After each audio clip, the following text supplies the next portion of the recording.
Arabada Kitabın yeni bir bölümünden herkese merhabalar. Bu videoda Stephen Zweig'ın önceki bölümlerde bahsetmediğim kitaplarından bahsetmeye çalışacağım. Öncelikle Stephen Zweig hakkında hazırladığım ilk videoda yaklaşık 4-5 kitabından bahsetmiştim ve ayrıca hayatından da bahsetmiştim. Bu bölümde sadece kitapları üzerinde duracağım ve tam 6 kitabından bahsetmeye çalışacağım kısaca. Şunu da belirtmek istiyorum, kitapları iyi veya kötü olarak ayırt etmiyorum. Sadece konuları hakkında bilgiler verip geçiyorum. Eğer konusu ilginizi çekerse alıp okuyabilirsiniz. İlk kitabımız Lyon'da Düğün. Bu kitap aslında 3 öyküden oluşuyor.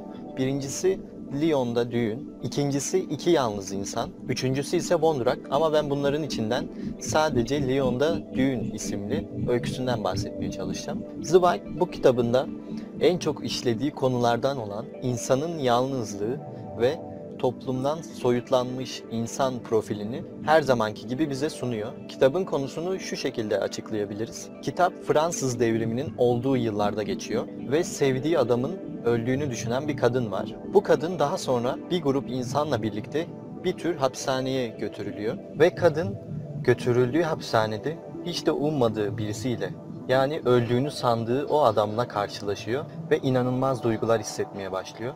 Kadın oldukça şaşkın bir durumdayken orada öldüğünü sandığı adamla hapishanede küçük bir nikah töreni yapıyorlar kendi aralarında ve oradaki insanlar da buna ayak uyduruyorlar. Sonuçta Stephen Zweig savaşın ne kadar büyük bir yıkım getirdiğine ve savaşın insanların sosyal hayatını nasıl etkilediğine yönelik bir öykü çıkarmış oluyor. Ve kitap bu şekilde devam ediyor. Ben okuduğumda çok beğenmiştim.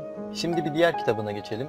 Bir Kadının Yaşamından 24 Saat. Eminim ki çoğunuz bu kitabı okumuşsunuzdur. Hala okumayanlar varsa da okumasını tavsiye ederim. Kitap bir otelde başlıyor.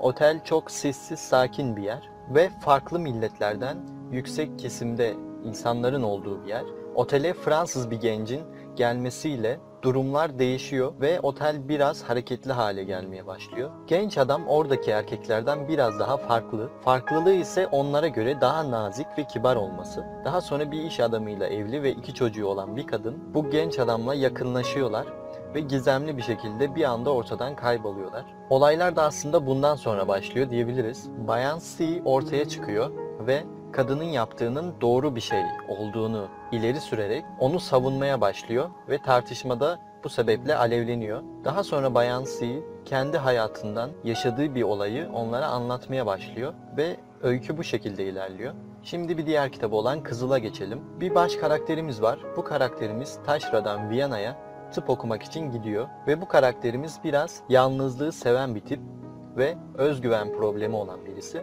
Kahramanımızın ismi Bertolt. Başlarda şehre uyum sağlamakta zorlanıyor ve ailesini özlemeye başlıyor ve nihayet bir evin bir odasını kiralıyor ve orada kalmaya başlıyor. Orada ev arkadaşı olacak olan kişi ve aynı zamanda da hukuk okuyan Schramek ile tanışıyor. Schramek, Bertolt'tan daha büyük ve ona ufaklık gibi kendisini küçük hissettirecek kelimeler kullanıyor. Bertolt, Schramek'in kız arkadaşı Carla ile tanışıyor ve ona yakınlık duymaya başlıyor. Diğer taraftan da ev sahibesinin kızamık olan kızına bakarak hayatını devam ettirmeye çalışıyor ve sonunda da o dönemde çok tehlikeli olan bu kızamık hastalığına kendisi de yakalanıyor. Bu öykü de bu şekilde ilerliyor. Şimdi bir diğer kitabı olan Mecburiyet'e geçelim. Kitaba geçmeden önce bu kitabın Stephen Zweig'ın hayatıyla ne kadar bağdaştığını okuyunca anlayacaksınız. Eğer hayatını bilmiyorsanız bir önceki Stephen Zweig Kitapları adlı videoma bakabilirsiniz. Ana karakterimiz Ferdinand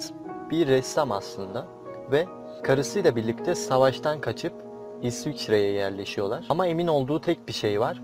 O da savaşa tekrar çağrılacağı ve günleri bu mektubu bekleyerek geçiyor.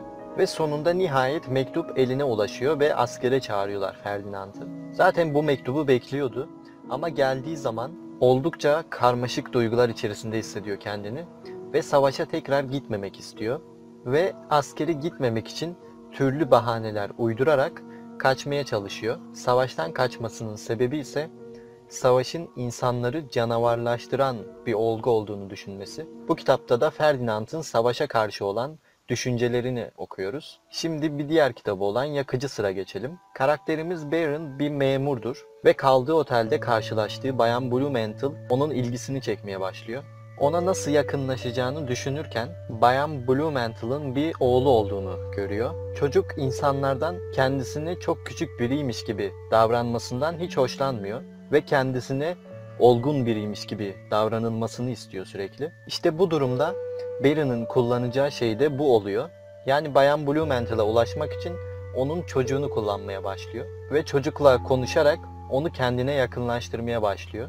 Başlarda planı kusursuz bir şekilde ilerliyor. Ama bir süre sonra çocuk Baron'ın ve annesinin kendisiyle artık daha çok ilgilenmediğini, vakit ayırmadığını fark ediyor.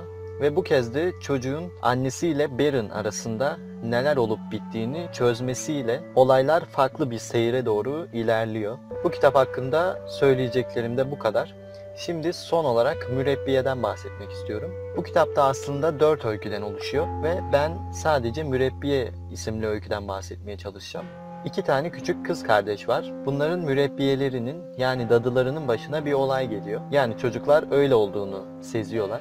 Bu 2 kız kardeş bu olayı çözmek için türlü girişimlerde bulunuyorlar ve mürebbiyelerinin neden bu kadar tuhaf davrandığını merak ediyorlar. Sonunda bunun neden kaynaklandığını öğrenmek için bir plan kuruyorlar ve gerçeği öğreniyorlar.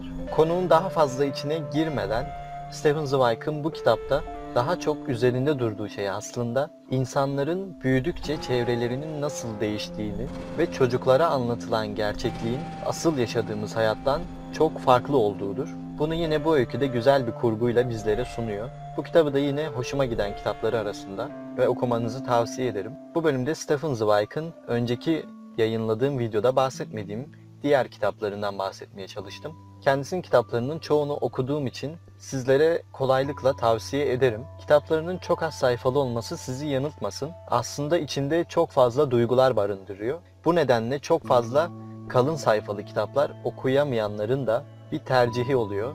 Arabada Kitap serisinin diğer videoları da gelmeye devam edecek ve farklı yazarlardan farklı kitapları sizlere anlatmaya çalışacağım. Ve aynı şekilde farklı konulara değindiğim diğer videoları da paylaşmaya devam edeceğim. Şimdilik bu video bu kadar. Bir sonraki videoda farklı bir konuyla ve farklı bir yazarla yeniden görüşmek üzere.